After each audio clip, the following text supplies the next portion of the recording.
To recap, if you've been following along with the October weekly lives, I've kind of just been giving an overview of what concussion is and kind of what you should do early on after a concussion. I gave a little intro to who I was, I talked about what a concussion was, and I talked about what you should do early after a concussion. And then I'm going to kind of round out the month to say, what if that didn't go well? What if you went into post-concussion syndrome, which is now trying to be called persistent post-concussion symptoms, and I'll make a note on the semantics in a second. But really what I wanted October to be was, I wanted October to be, what is concussion? So that like if I jump into something more detailed or something more specific, or we talk about just exercises for that mat on the wall, you got something to go back to for like, why the hell does this make sense? Like who is this guy talking to me in the first place? So to recap the three so far, concussion, just why do we talk about it? Because almost 50% of the world's population sustains a concussion, at least one at some point in their life. So we know that it's estimated that around 50% of the global population will have at least one traumatic brain injury in their life, and 90% of those are concussions. 70 to 90% of those are concussions. So almost every other person in your Instagram feed, in your Twitter feed, in your Facebook feed, in the coffee shop, in traffic, almost every other person has had a concussion or will have a concussion. So it's a big issue. There are three things that happen in the brain in concussion. So your brain, it's not actually damaged. It's functionally, transiently damaged. And I shouldn't even say damaged, it's disrupted. So there's a functional dysfunction. And what happens is your brain, if these are all your neurons, it stretches and it shears, and that leads to this excitotoxicity and this inflammation. And to clean that up, it leads to an energy deficit. And there's part of that energy deficit is that we're not getting enough blood flow. There's almost a 50% decrease, at least in animal studies, there's almost a 50% decrease in blood flow to the brain after concussion. So those are the three big things that happen. So what should you do if you assume you had a concussion? It's better to sit out, especially if you're an athlete or you're active. The number one individual sport concussion, especially since COVID has hit, has been cycling, biking. People falling off their bikes, getting concussions. So if your body temperature is elevated, we know there's a little bit more excitotoxicity with that. So it's better to sit out and get that body temperature down quick. So when in doubt, sit out. See a concussion specialist early. Someone had commented on my last video, should you see a generic garden variety general practitioner? You would hope, but the reality is that most doctors get only 1 to 3 hours in concussion training.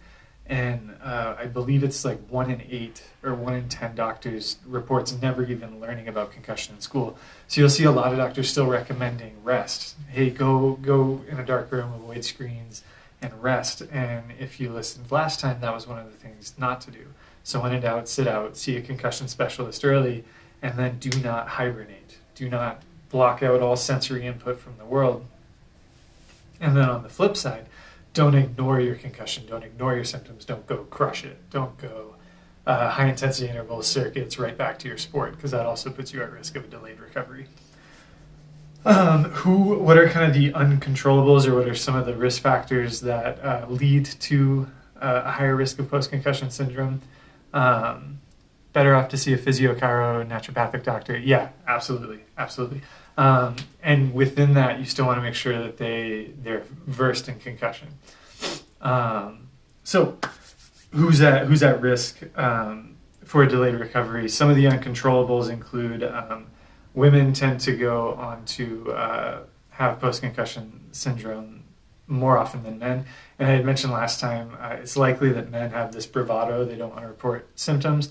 I don't know, there's some hormonal influences there. I had mentioned Dr. Paul Herkel and Dr. Cameron Marshall had done a video on that.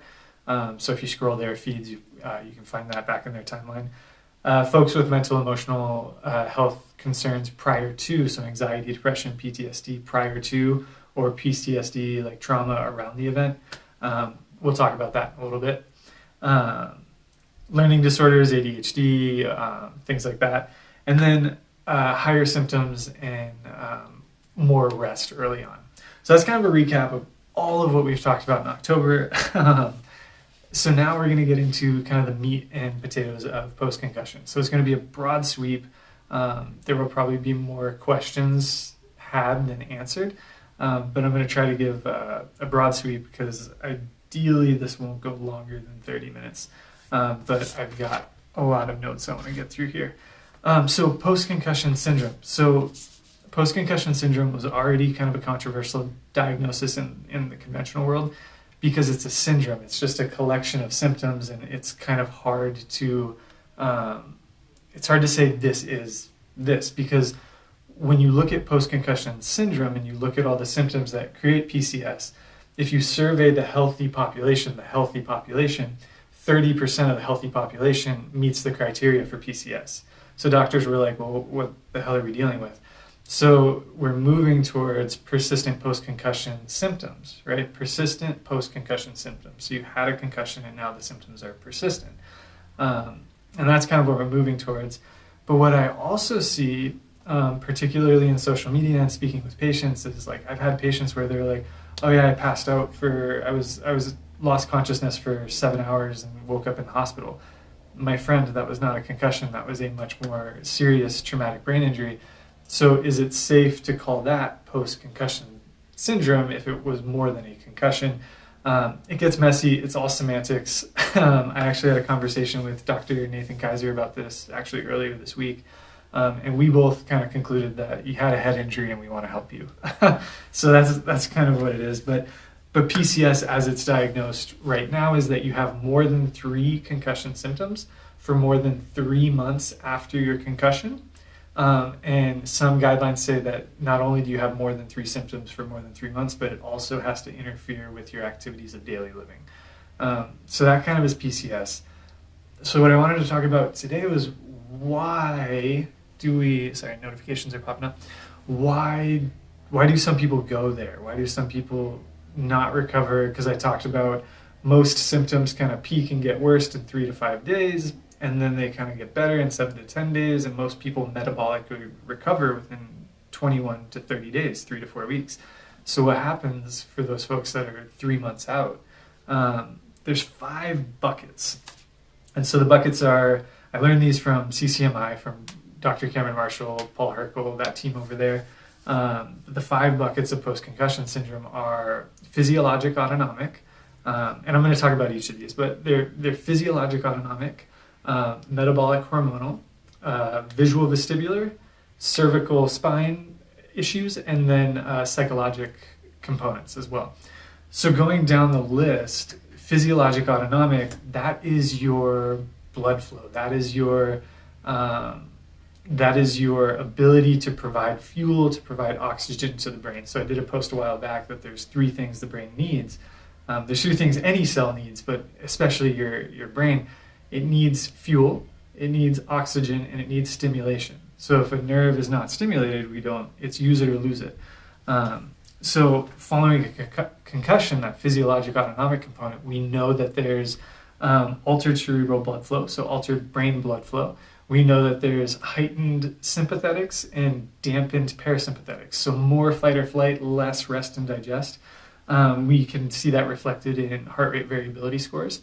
And then we also have the question in some folks of POTS, postural orthostatic tachycardic syndrome. So people who, when they go from lying down to sitting up, have like a rise of like their heart rate goes up like 40 beats per minute, and that's not useful. That's not incongruence with just sitting up with gravity, right? So the physiologic autonomic component in a lot of people, it overlaps because it is fuel, it is energy. So when you're having headaches, when you're having brain fog, that cognitive fatigue, it could be. It's a good question. I've never heard of biomolecular oxygen. Again, I said in my story, I don't know, I'll have to look into that for you. So physiologic autonomic component, abnormal cerebral blood flow, heightened sympathetics. We maybe have to worry about POTS.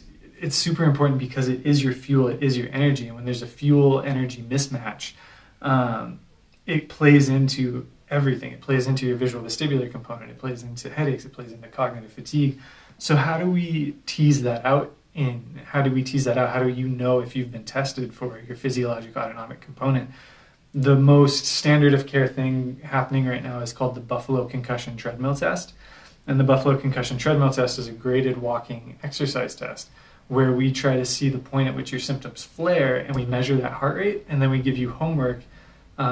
We give you steady state cardio to dose your exercise at a heart rate that won't flare your symptoms, so that we can improve that autonomic tone. We can dampen those sympathetics, increase the parasympathetic. We can improve cerebral blood flow. This is even the standard treatment for POTS is steady state exercise. And one thing that's kind of fancy, one thing that's kind of advanced is we can actually listen for what's called a TERC, transient exertion related carotid murmur, where we catch a little bruit, we catch a little whoosh before your symptoms flare. And we say, that's the point. Like, that's the true point at which your autonomics are messing up. And so that's pretty cool. Other things we can measure are pupil sizes. We can measure heart rate variability. We can measure some cardiac reflexes, things like that, orthostatics. But the big treatments for physiologic autonomic end up being, in the broadest sense, they end up being exercise-based and paced breathing-based. So that is your physiologic autonomic component. It's the biggest because it is fuel and oxygen. So if your autonomics are wonky, everything's going to be wonky. Question here. During COVID, without access to open gyms and treadmills and lots of snow combined with balance issues, what do you recommend for blood flow activities? So this makes me think of folks with POTS, postural orthostatic tachycardic syndrome. So folks with POTS, we've got to worry about, like when you get up and you have that compensatory racing heart, we do have to worry about balance, dizziness, lightheadedness, faintness. So we throw people on bikes. So without access to open gyms, treadmills, I recommend, so true cardio is anything cyclic and steady.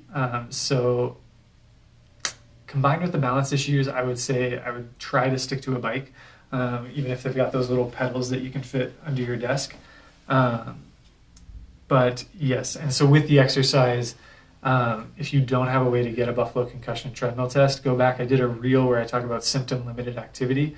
Basically, don't let your symptoms flare more than 2 points. So if your symptoms flare 3 or more points, back off the exercise for the day until your symptoms subside and hit it again the next day.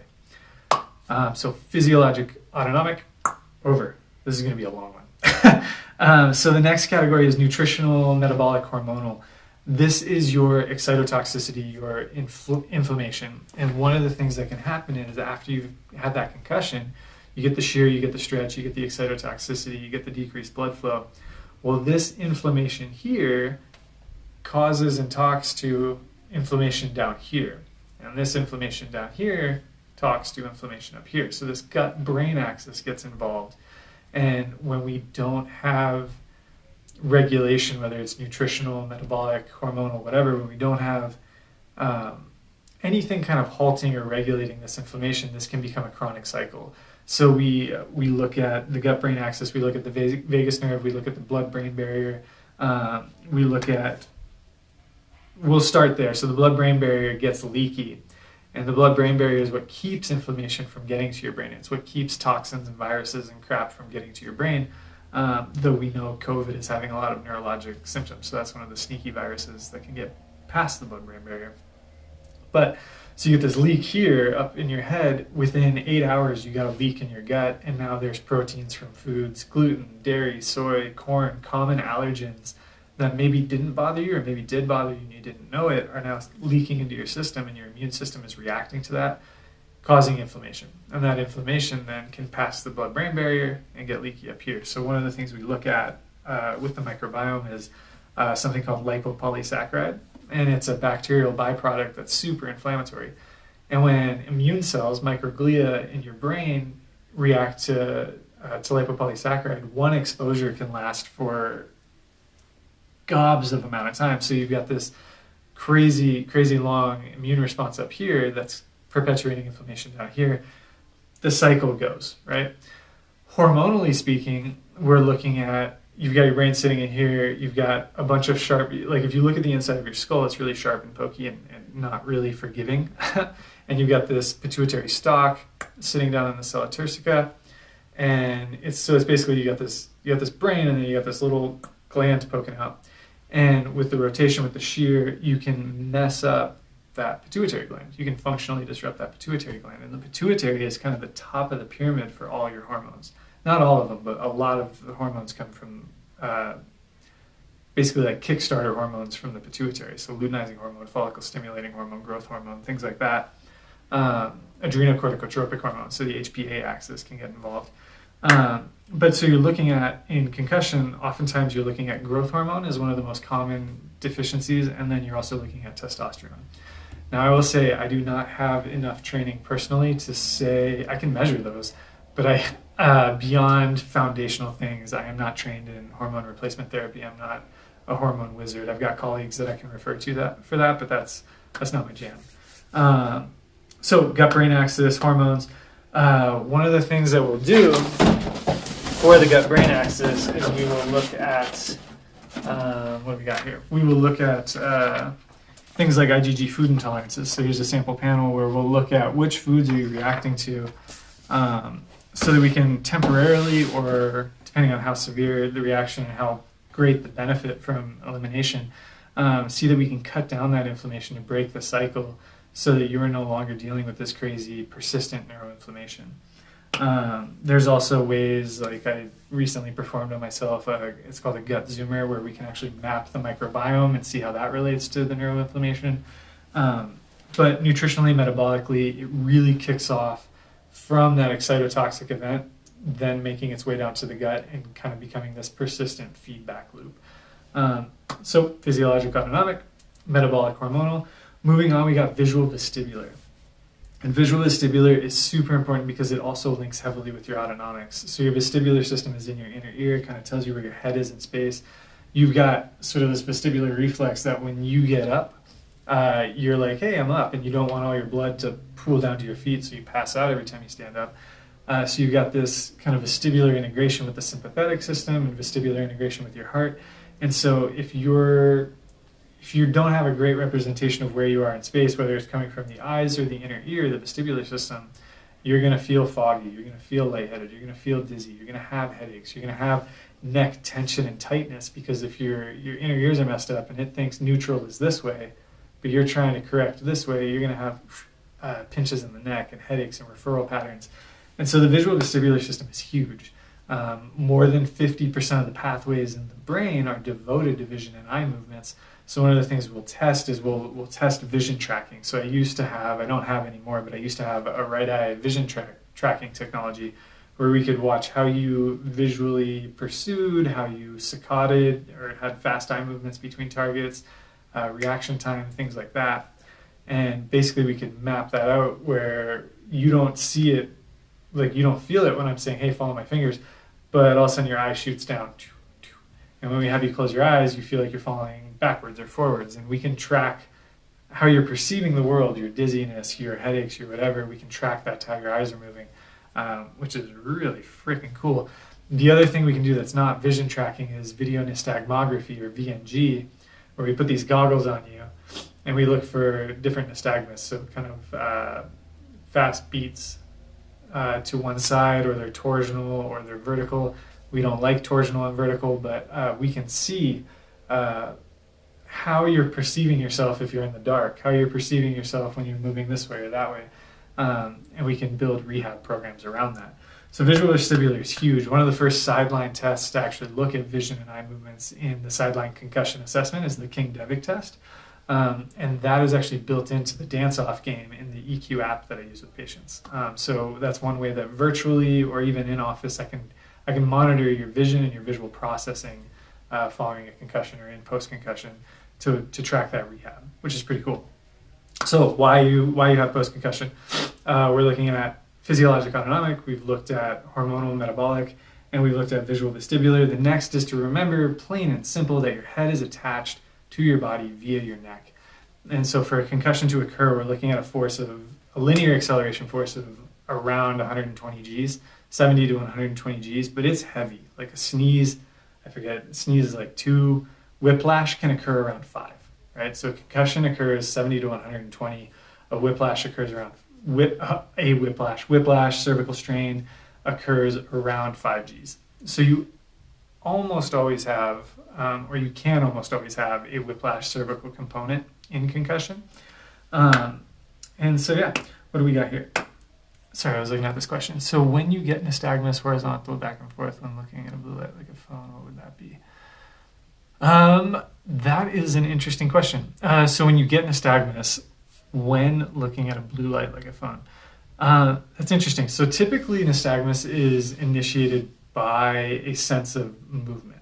So your eyes respond. So there's a normal, it's called a vestibulo-ocular reflex. So if I want to keep looking at the phone, but I want to turn my head this way, my vestibular system is giving me information about where my head is moving, and it's kind of doing a bunch of fancy math to tell my eyes to stay, hey, right here, right here, right here.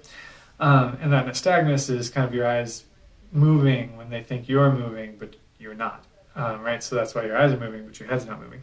I have never heard of it happening to a light stimulus. I don't know what to think about that. For you in particular, I would have to see what that looks like, the phenomenology, what that looks like in terms of the rest of your exam. How do you stand with your eyes closed? What do your reflexes look like? What does your VOR look like? If I actually turn your head, could you stay on my nose? Things like that. That's an interesting question. I don't have a great answer for that.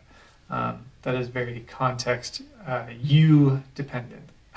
So a lot of the questions that I get from even colleagues and stuff, what I do is very unique. It's very unique to you. It's very patient-centered. So there's generic answers that I can give. So like with you, I would maybe wonder if you've got a peripheral lesion, so a functional issue going on in one of your ears. It depends on which direction the nystagmus is going, the fast phase or the slow phase. Yeah, but what I was going to say is, even when colleagues ask me, it's really hard to give a, like, hey, this is what you should do, because it's very dependent on you, the phenomenology that you're presenting with. A lot of people feel dizzy, but why they feel dizzy, there's 1,000 different reasons you could feel dizzy. So to give a generic, this is why that's happening, it's hard to do. I'm sorry I couldn't answer that. That's unique. Blue light like a phone. I'm curious if that happens with any other lights, like if these fluorescent lights in here that really suck, if that would trigger you. So back to cervical. So cervical, we're thinking whiplash, we're thinking soft tissue issues. This is the only way that your head is actually attached to your body, is through your neck. 5 Gs can give you whiplash, but 70 to 120 Gs is around what gives you concussion. So you're almost always looking at a whiplash component, and whiplash and concussion on paper look identical. And part of it is like, do we really even need to tease that out? Because we've got so many proprioceptors. There's a lot of positional information coming in from your neck. And if this is wonky and distorted, or your brain can't integrate that, you're going to feel dizzy, you're going to have headaches, you're going to feel foggy, you're going to have balance issues, the gamut of concussion. And so a lot of what we can do is, like, we can test cervical joint position error. So I have a laser attached to your head, and I say, hey, I want you to turn to the left, come back to the center, turn to the left, come back to the center. And then I'm going to say, hey, turn to the left, close your eyes, come back to the center, and we can see if you way overshoot, or you go up, or you go down. We can see where your neck and where your head actually think you are in space. And part of the rehab is just to reprogram that, to improve proprioceptive input. And then the other thing to tease out in cervical issues is headache is one of the most common symptoms. I'll get to that comment in a second. Whiplash, not a concussion, every symptom of a concussion. It's crazy. Exactly, yeah. Concussion is really hard to tease out from whiplash. It confuses a lot of doctors. It confuses a lot of patients. Really, it comes down to, like, let's do a good physical exam. Let's improve proprioception. Let's make sure that there's no integration issues, that it's not a brain processing issue, and it's a proprioceptive issue. It all comes down to a good physical exam, regardless. So one of the things we look at is headache is one of the most common symptoms in concussion, and there's 2 big types. It ends up being tension type headache a lot of times, but it also can be a migraine type headache. And one of the things we can actually look at that's really stupidly simple but missed by a lot of people are kind of trigger points in the sternocleidomastoid and the splenius capitis, and these muscles throughout your neck. that have referral patterns to match the headaches. So it can be as simple as some soft tissue work, some motion guidance, proprioceptive rehab. The other thing to also consider is that this vestibular system is tightly integrated with your neck and your spine. So if there's something going on here, it might be causing a problem down here. So your visual vestibular and your cervical system are sometimes really hard to tease apart. Oh, it's definitely this or it's definitely that. Oftentimes it's a little bit of both. Is just doing the exercise enough to create proprioception? The exercise being look at the target with the laser, see if you overshoot and correct it? Yeah, absolutely. So part of that is visual feedback. So here, let's actually move the camera. So what you're doing is you've got a laser. You probably won't be able to see this, but you've got a laser. Oh, you can see it a little bit. So I say, hey, I want you to turn your head to the right. Okay, come back. You can see I'm a little bit shaky here. So turn your head to the right, come back. And say you come back and you shoot over here. You now feel, oh, you can't even see that, but say you shoot up here to this D. You can now feel that you're off, correct back to the center, see what that feels like, what that looks like, and then do it again. And so when you do it again, you're now trying to aim for what it felt like over here. So now you're improving your somatotopic map. You're improving your visual map. One of the cool things is that we can use, the body's loaded with maps. The body's loaded with where am I in space? Because it's really important to know where you are in space so that you can survive running from the lion, right? You don't want to trip over sticks or rocks or bump into trees. You want to run from the lion.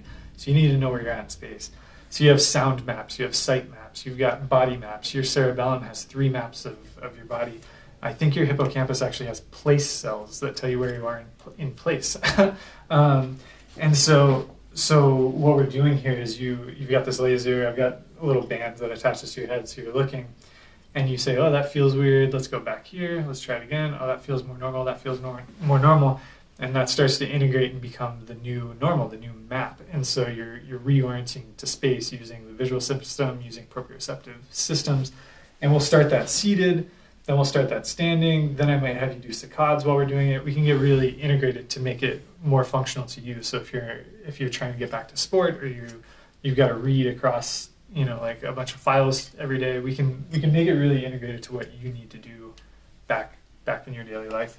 And so then the last thing is definitely outside of my wheelhouse, but the last thing that can push people to post-concussion syndrome is having a psychological component, so having a mental health component. We know that pre-existing anxiety, depression, PTSD puts you at risk of a longer recovery, but sometimes the concussion itself, the head injury itself, can lead to these issues, particularly trauma, post-traumatic stress disorder, because concussions are not limited to falls and to sports. They also include scary car accidents. They include domestic violence, really unfortunately include acts of violence, and then things like war, blast injuries.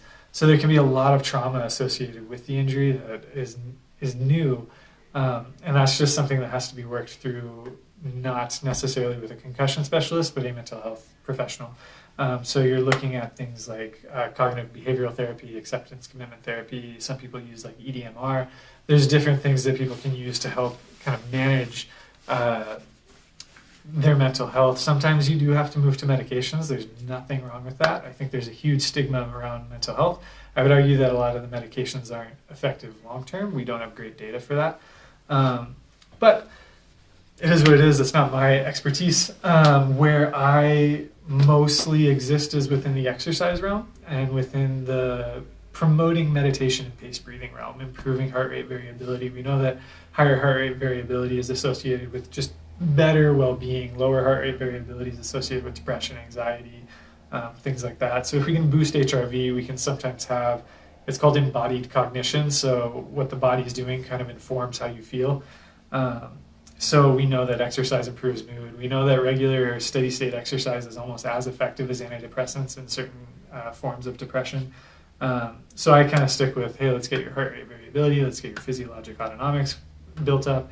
And if you're still struggling with that anxiety, depression, I've got a guy I really like, Dr. Brad Lichtenstein in Seattle. He's got the breath space. He's a guy that I refer to very often for mental health, for mind body, for kind of orienting to your condition, to your world. Because if it is a moderate or severe TBI that you're recovering from, and it's not just a mild TBI or a concussion, there may be things that this is just part of your life. We can get you from 60% function to 80% function, but we may never gain that 20% back to 100%. So how are you orienting to that?